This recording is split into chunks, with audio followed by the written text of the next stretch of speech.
Video में मैं आपको इजराइल की खुफिया एजेंसी मोसाद के उस ऑपरेशन के बारे में बताने जा रहा हूं कि जब ये इराक में घुसकर मिग-21 विमान चुरा कर लाए थे। 60 के दशक में मिग-19 को हटाकर मिग-21 विमानों का निर्माण रूस ने शुरू कर दिया था।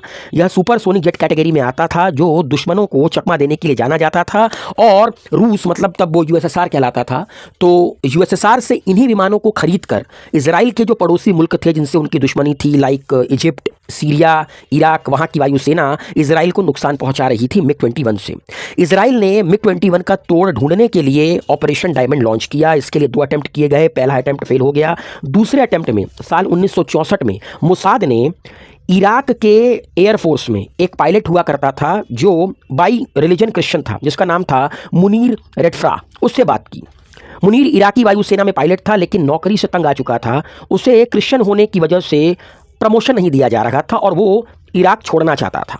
मोसाद की महिला जासूस ने मुनीर को लुभावने ऑफर दिए। एक तरह से आप कह सकते हैं हनी ट्रैप किया और मुनीर राजी हो गया। इसके बाद मुनीर ने यूरोप में इजरायली अधिकारियों से मीटिंग की और पूरी योजना को समझा। इसके अलावा मुनीर को $10 लाख इजराइल में एम्प्लॉयमेंट और उसके परिवार के लोगों की सुरक्षा का भरोसा दिया गया।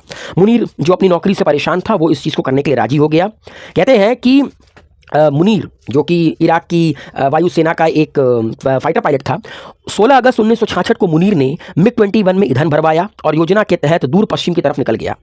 इस दौरान वो जॉर्डन के वायु क्षेत्र में पहुंचा जहां उसे इराकी वायुसेना की मतलब उसी के देश की वायुसेना की तरफ से चेतावनी मिली कि वह विमान को आगे लेकर ना जाए, लेकिन मुनीर ने अपना रेडियो ट्रांसमिशन बंद कर दिया। कुछ ही मिनटों में मुनीर ने मिग-21 को इजरायली वायु क्षेत्र में घुसा दिया।